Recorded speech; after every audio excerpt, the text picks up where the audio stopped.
नमस्कार छात्रों। आज हम उपयोजित लेखन के तहत एक महत्वपूर्ण घटक कहानी लेखन इसके बारे में जानकारी करते हैं।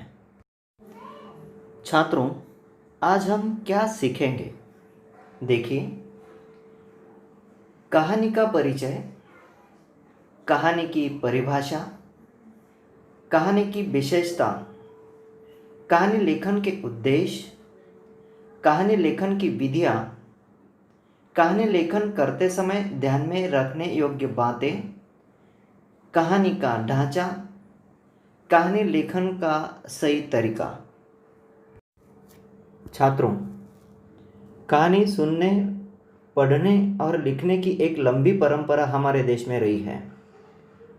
हर उम्र का व्यक्ति कहानी सुनना और पढ़ना चाहता है। दादी और नानी की कहानियाँ हमने सुनी हैं। इन कहानियों का उद्देश्य मुख्यतः मनोरंजन होता है, परंतु इसके साथ कुछ न कुछ सीख भी मिलती है। बच्चे स्वभाव से कहानी प्रिय होते हैं, अतः बच्चे कहानी सुनते हैं, पढ़ते हैं और लिख भी सकते हैं। अब हम कहानी की परिभाषा देखते हैं। जीवन की किसी घटना या मनोभाव का रोचक शैली में किया गया वर्णन को कहानी कहते हैं। छात्रों, कहानी में जीवन के किसी पहलू का चित्रण किया जाता है। अब हम कहानी की विशेषताएं देखते हैं। कहानी गद्य लेखन की एक अत्यंत लोकप्रिय विधा है।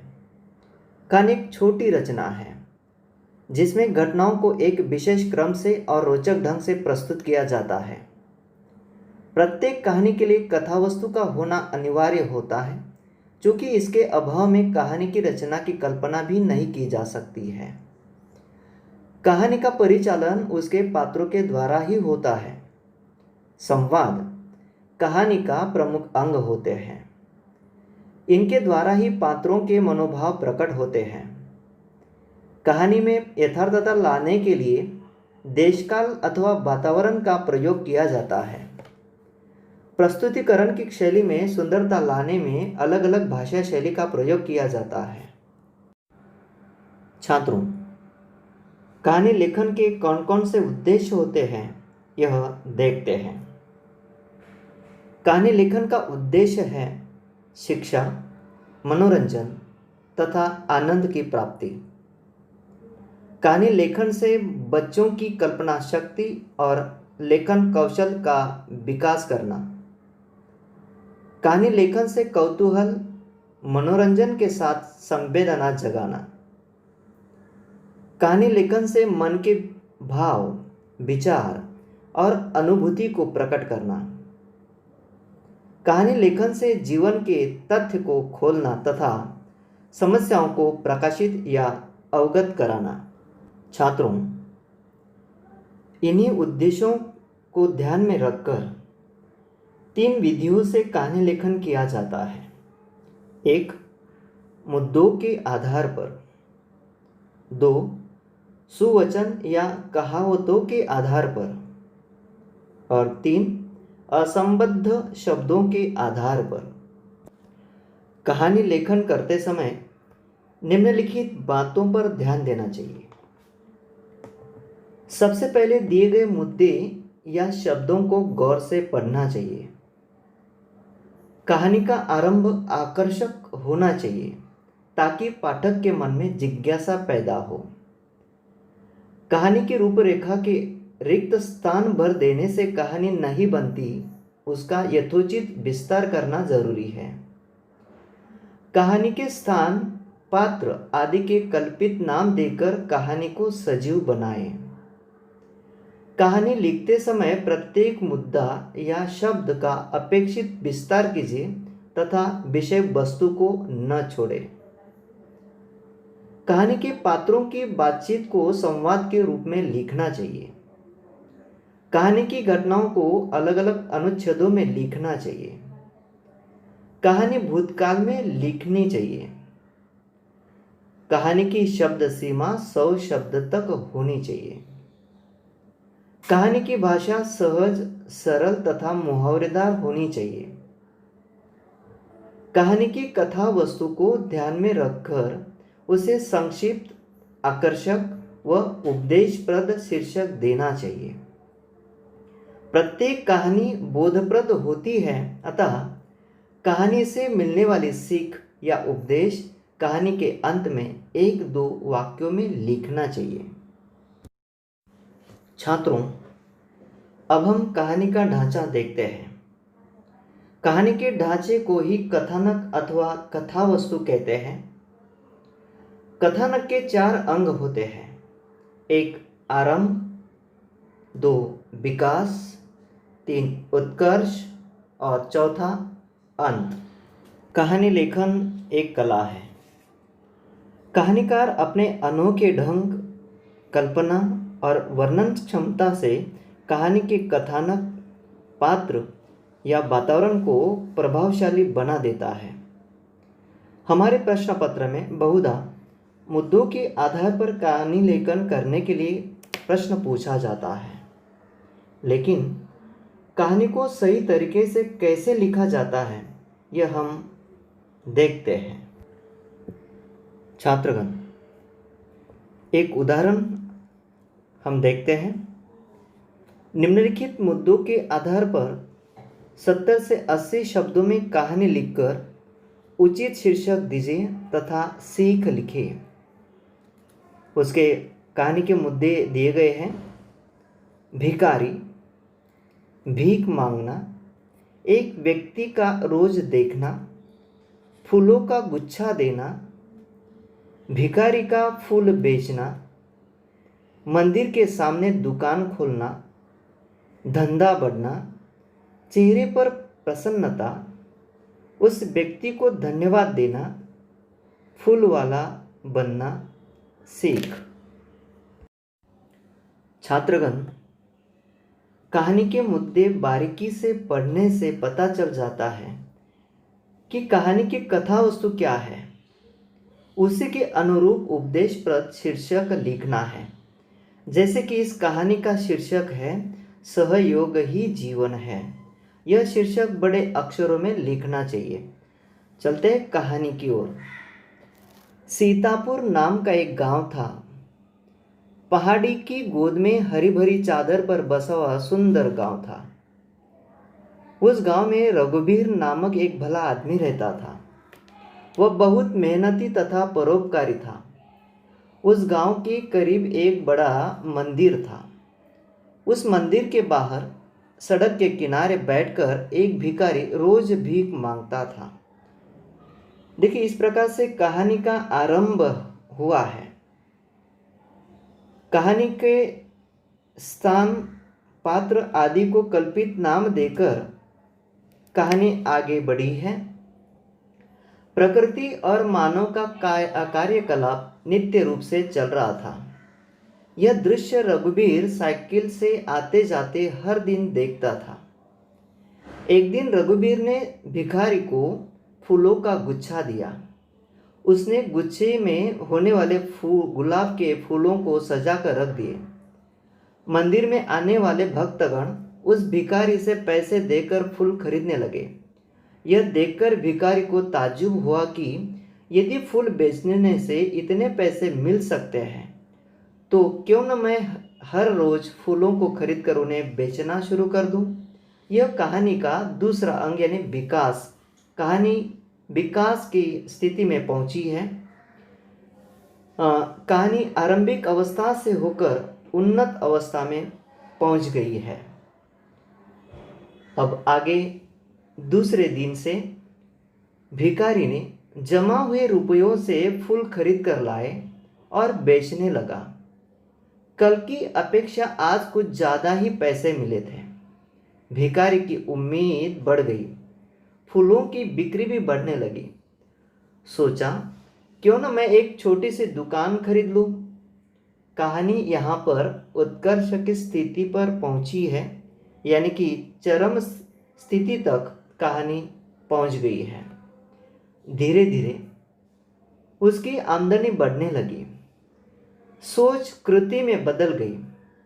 अंधा मांगे एक आंख मिले दो, ऐसी स्थिति उनकी हो गई। उसका धंधा बढ़ता गया, मेहनत की रोटी कमाने लगा। चेहरे पर खुशी और प्रसन्नता दिखाई देने लगी। फूलों का गुच्छा देने वाला रघुवीर को धन्यवाद देता रहा, क्योंकि आज वह उसी की बदौलत भिखारी से फूल वाला बन गया था। तो छात्रगण, यह कहानी उत्कर्ष के बाद धीरे धीरे प्रतिगामी स्थिति की ओर बढ़ी। कहानी के अंत में कहानी से मिलने वाली सीख लिखी गई है। हमारी एक अच्छी सोच दूसरों का जीवन बदल सकता है। छात्रगण, कहानी की दूसरी विधि के अनुसार हम एक सुवचन के आधार पर कहानी देखते हैं। परहित सरिस धर्म नहीं भाई। छात्रों, यह एक सुवचन है। इसमें सबसे पहले सुवचन का अर्थ जान लेना जरूरी है। जब तक सुवचन का मतलब नहीं समझ सकते तब तक कहानी की रचना नहीं कर सकते हैं। यह सुवचन संत तुलसीदास जी रचित रामचरितमानस से लिया गया है। यह सुवचन का अर्थ है परहित यानी दूसरों की भलाई, सरिस यानी समान, यानी दूसरों की भलाई के समान दूसरा कोई श्रेष्ठ धर्म नहीं है। निस्वार्थ भाव से दूसरों के हित के लिए कार्य करना चाहिए, यही भाव प्रस्तुत सुवचन से प्रकट होता है। हम कहानी देखते हैं। पालनपुर नामक गांव के पास एक मंदिर था। भक्तगण उस मंदिर में हमेशा आते जाते थे। एक दिन मंदिर के पास एक पेड़ के नीचे एक आदमी बैठा था जो बहुत उदास था। मानो ऐसा लगता था जैसे अपने आसपास की दुनिया से वह पूरी तरह बेखबर हो। थोड़ी देर में एक सज्जन मंदिर में आया, भगवान का दर्शन करके लौटने लगा। तब उनकी नज़र पेड़ के नीचे बैठे उदास व्यक्ति पर पड़ी। सज्जन व्यक्ति ने उसकी निराशा का कारण जानना चाहा। कई बार पूछने पर उसने बताया कि मैंने अपनी बेटी की शादी के लिए चुन्नीलाल नामक साहूकार के पास घर गिरवी रखकर एक बड़ी रकम कर्ज के रूप में ली थी। कर्ज चुकाने की अवधि पूरी हो गई थी, लेकिन कर्ज अभी तक लौटा नहीं पाया। अतः लेनदार कल मेरा घर नीलाम से बेचने वाला है। कल मैं बेघर हो जाऊंगा।